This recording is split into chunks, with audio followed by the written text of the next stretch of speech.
పల్లెంది పడిమెట్ల పైకెక్కి గుడికేగు భక్తులకు ఎదురొచ్చే బంగారు స్వామి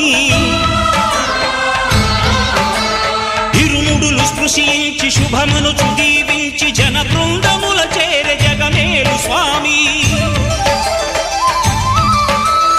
తన భక్తులొనరిల్చు తప్పులకు తడబడి ఒక పక్క ఒరిగెన ఓంకారమూర్తి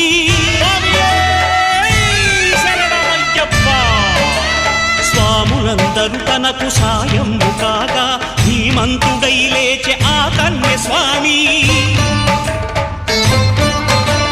పట్టబంధము వీడి భక్తతతికై